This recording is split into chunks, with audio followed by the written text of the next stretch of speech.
15 years ago, Maria Sharapova stood in Cincinnati holding the trophy. Now Alex Eala has arrived at the same tournament.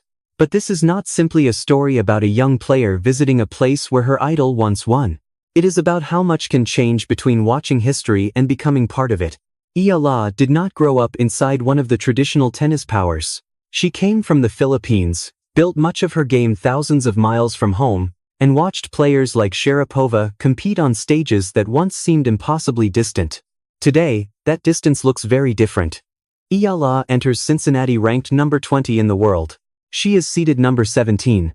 She has a first-round bye. She has a WTA trophy.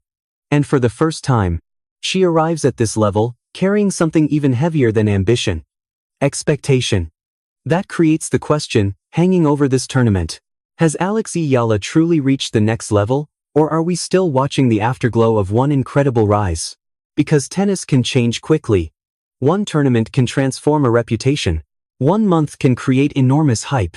But staying near the top requires something different. Sharapova learned that in Cincinnati too. She reached the final in 2010 and lost. 1 year later, she returned. This time she finished the job. Failure. Return. Victory. That is why Cincinnati feels like such a fitting stage for Eala now. She is not here to become another Sharapova. She is here to find out what happens when the dream becomes real and the pressure changes with it. And her first opponent makes that question even more interesting. Elena Gabriela Ruse. A player who already knows what it feels like to stop Alex Eala. Same opponent. Different year. Very different Eala. To understand how much has changed, we have to go back to the girl who once looked at champions like Sharapova and wondered whether she could ever reach the same world. Before Alex Eala was number 20, before the WTA trophy, before Filipino flags became familiar sights around her matches, she was simply a young player trying to discover how far tennis could take her. The road was never obvious. The Philippines did not have a long line of elite WTA singles stars showing her exactly what came next. There was no simple blueprint. For a young Eala, the biggest names in tennis existed almost in another universe. Maria Sharapova was one of those names. A teenage Grand Slam champion. A global star. A player who had already survived the pressure of becoming famous before most people her age had even started a professional career. For Eala, that kind of player represented possibility. Not a career to copy. A level to believe was real. But watching champions is easy. Building the life required to compete with them is something else. Eala left home young. At 13, she moved to Spain to continue developing at the Rafa Nadal Academy. Think about that age. 13. Most teenagers are learning how to manage school, friendships, and ordinary life. Her routine was becoming training, recovery, school, travel, competition, and more training. Again and again. That is the part people rarely see after the breakthrough. They see the ranking. They see the trophy. They see the packed stands. They do not see the thousands of mornings that happened before any of those things existed. That was the real distance between Eala and the players she admired. Not only ranking points. Not only trophies. It was the distance between watching the biggest stages and knowing whether she could ever belong on them. And every step carried extra meaning. A ranking breakthrough was not simply personal. A deep run became news across the Philippines. Every major win created another question. Could she go further? Could she become the player who changes what Filipino tennis looks like internationally? Support like that can lift a player. It can also create pressure. Once people believe, losses feel different. Every setback gets discussed. Every tournament carries more expectation. And Eala did not become a top 20 player in one jump. There were smaller events. Qualifying draws. Flights. Losses. Matches that only serious tennis followers noticed. There were days when the biggest stages still seemed far away. That is what makes Cincinnati so revealing. Today, Eala can enter a major tournament and see a bye beside her name. 2 years earlier, she was still fighting through qualifying just to earn access to certain main draws. That difference is enormous. A bye tells you how the system now sees her. She is no longer trying to enter the conversation. She is already part of it. And that changes everything. The opponents become better prepared. The expectations become higher. The consequences of losing become louder. A young prospect can lose and people talk about experience. A top 20 player loses and people ask whether the ranking will last. That is where Eala is now. And maybe that is why the Sharapova connection matters. Not because the careers are identical. They are not. It matters because the young girl who once watched champions from far away has reached the point where those same stages are becoming part of her own career. If you have followed Eala for a long time, think about the moment when you first believed she could actually reach this level. Because there was a time when Cincinnati with a seed beside her name would have sounded almost impossible. And waiting for her now is someone who remembers that earlier version very well. Here is where the draw becomes almost too perfect. Alex Eala has faced Elena Gabriela Ruse before. The last meeting came in 2024. US Open qualifying. Eala was still trying to fight her way into the main draw of one of the biggest tournaments in tennis. She won the first set, 6-3. For a moment, the door looked open. Then the match flipped. Ruse won the second set, 6-1. The third became a fight. Eala stayed close, but Ruse finished it, 6-4, 3 sets, one opportunity gone. And another reminder that being talented enough to threaten established professionals is different from being ready to beat them every week. That old result matters now because of what it represents. In 2024, Eala still needed to prove that she could enter the biggest rooms. She had to qualify. She had to grind through extra matches. She had to beat players like Ruse simply to reach the main draw. Now ask the obvious question. How much can one player change in 2 years? Cincinnati is about to give us an unusually clean comparison. Same players. Completely different circumstances. Eala is now number 20 in the world. She is seeded 17. She receives a first-round bye. Ruse enters from a much lower ranking position. But none of that erases 2024.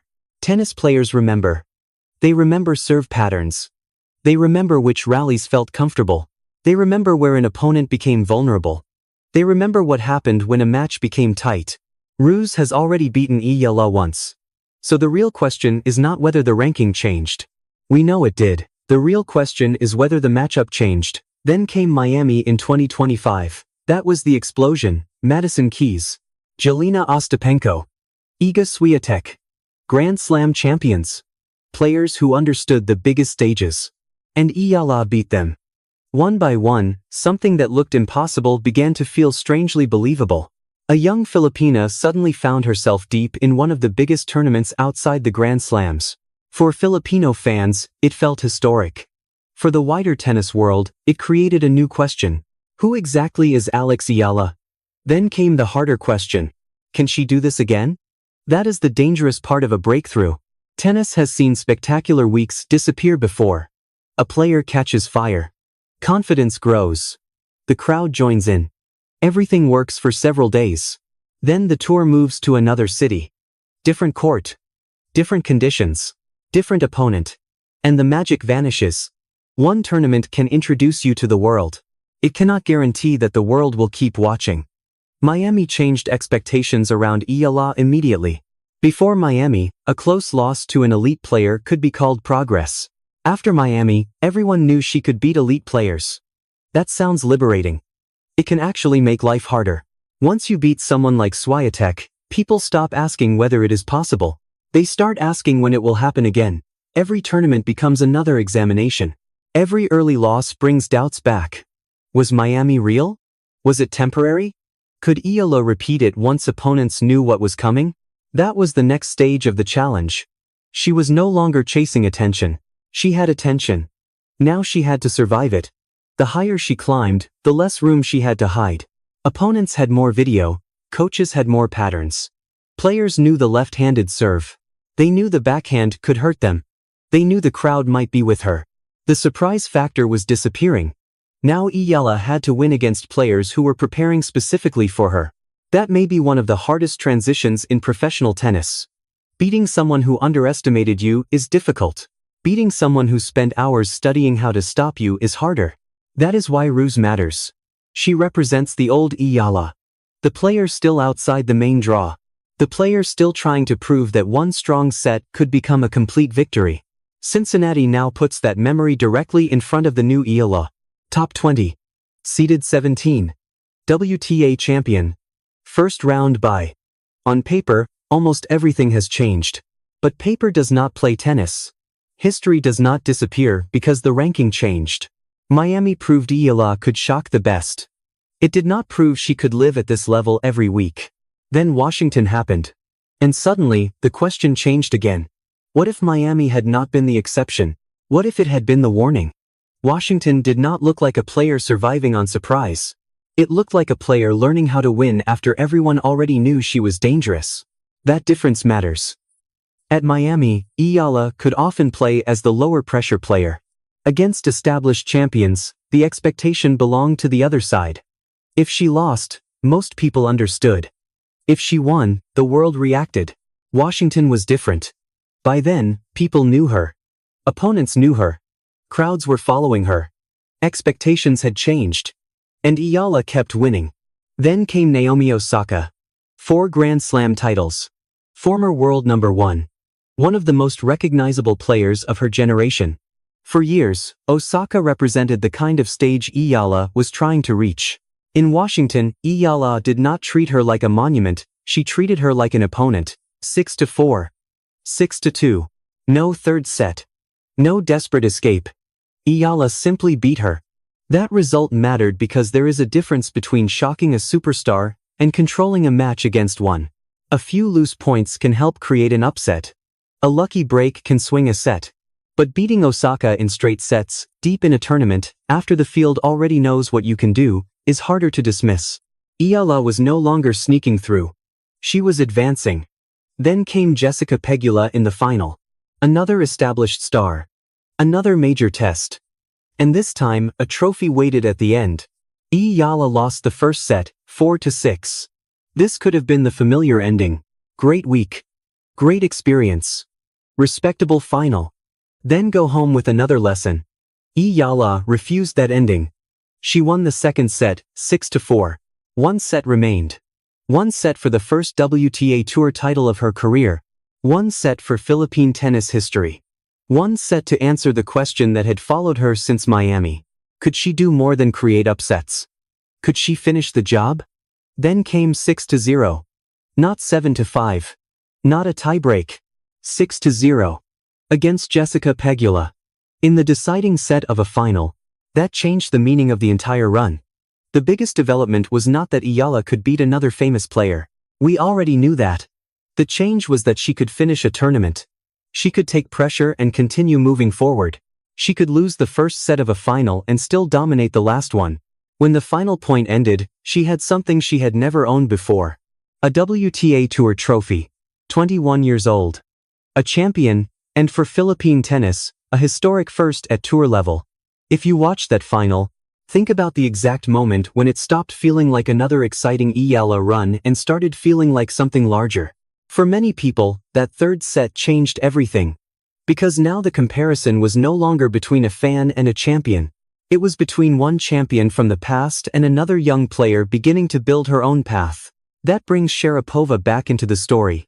Not because Eala has become Sharapova. She has not. Not because their careers are following the same script. They are not. But the distance between the dream and reality has changed. When Eala was younger, Sharapova represented a world that looked impossibly far away. Grand Slam trophies. Major finals. Packed stadiums. Global attention. Now Eala arrives in Cincinnati with a trophy of her own. With a top 20 ranking. With a seed beside her name. With opponents preparing specifically for her. The dream has changed shape. She is no longer trying to reach that world, she is inside it. And that creates a new pressure. Reaching the top 20 is difficult. Staying there may be harder. Winning a first title is difficult. Proving it was the beginning rather than the peak is harder. Washington answered one question. Yes. Eala could do it again. Now Cincinnati asks the next one. What happens when the surprise is completely gone? That is where the evidence becomes interesting. Start with the simplest detail. Eala does not have to play the first round. 2 years ago, she was fighting through US Open qualifying. Now she receives the protection that comes with being one of the higher-ranked players in a major draw. That is progress made official. Not social media hype. Not applause. A number beside the name. A place in the draw that tells every opponent exactly how much her status has changed. Then comes Ruse. And that matchup gives us something rankings cannot. A direct comparison. The Eala of 2024 won the first set and still lost. The Eala of 2026 enters as the higher-ranked player, the seeded player, and the WTA champion. But Ruse does not care about Washington. She does not care about Miami. She already knows she can beat Eala. That memory makes this more than a normal early round match. If Eala wins, it does not erase 2024. But it gives us evidence that the balance between them has changed. If she struggles, Cincinnati reminds us how difficult life becomes once expectations rise. That is the strange reward of success. Players want the ranking. They want the seed. They want the bye. Then those achievements create a new responsibility.